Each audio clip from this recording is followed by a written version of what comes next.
നിങ്ങളുടെ നാളെയിൽ നാം ചർച്ച ചെയ്യുന്നത് നാളെ 1201 മീനമാസം 5-ാം തീയതി, അതായത് 2026 മാർച്ച് മാസം 19-ാം തീയതി ഗുരുവാരം വ്യാഴാഴ്ച. സൂര്യോദയം തൃശ്ശൂരിൽ കാലത്ത് 6:33 അസ്തമയം വൈകിട്ട് 6:32 നാളത്തെ രാഹുകാലം വ്യാഴാഴ്ച നിങ്ങൾക്കറിയാം. ഉച്ചയ്ക്ക് 1:30 മുതൽ 3 മണി വരെയുള്ള സമയമാകുന്നു രാഹുകാലം. നാം ശുഭകാര്യങ്ങളൊന്നും തന്നെ രാഹുകാലത്ത് അനുഷ്ഠിക്കാറുണ്ട്. നാളത്തെ തിഥി അമാവാസി കഴിഞ്ഞുള്ള പ്രതിപദം പ്രഥമ തിഥിയാകുന്നു. പ്രതിപദം എന്നാൽ കർത്തവാവ് കഴിഞ്ഞ് വരുന്ന പിറ്റേത്തെ ദിവസം.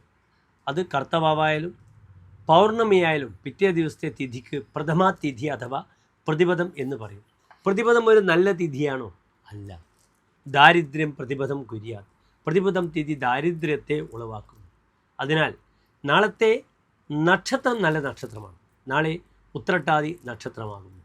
ഉത്തരത്രയത്തിൽപ്പെടുന്ന ഒരു ശുഭ നക്ഷത്രമാണ് ഉത്രട്ടാതി. ഉത്തരത്രയം എന്നാൽ നിങ്ങൾക്കറിയാം 9 നക്ഷത്രങ്ങളാണ്. ഉത്രം അത്തം ചിത്ര, ഉത്രാടം തിരുവോണം അവിട്ടം, ഉത്രട്ടാതി രേവതി അശ്വതി. നക്ഷത്രം നല്ലതാണ്. നല്ല ശുഭദിനമാണ് ഗുരുവാരം വ്യാഴാഴ്ച. തിഥി സാമ്പത്തികമായി നമുക്ക് ഗുണം തരാത്ത വെളുത്തപക്ഷത്തിലെ പ്രഥമ തിഥി. എങ്കിലും എൻ്റെ പ്രിയപ്പെട്ട പ്രേക്ഷകർ നല്ല ദിനവും നല്ല നക്ഷത്രവുമാകയാൽ നാളെ 10:35 മുതൽ 11:30 വരെയുള്ള സമയം ശുഭകാര്യങ്ങൾക്കായി സമയം കണ്ടെത്താവുന്നതാണ്. എൻ്റെ പ്രിയമുള്ള പ്രേക്ഷകർ, നാളെ സന്ദർശിക്കേണ്ടത് ഹനുമാൻ സ്വാമി ക്ഷേത്രത്തിലാണ്. അപ്രകാരം വിഷ്ണു അല്ലെങ്കിൽ ശ്രീരാമസ്വാമി ക്ഷേത്രം.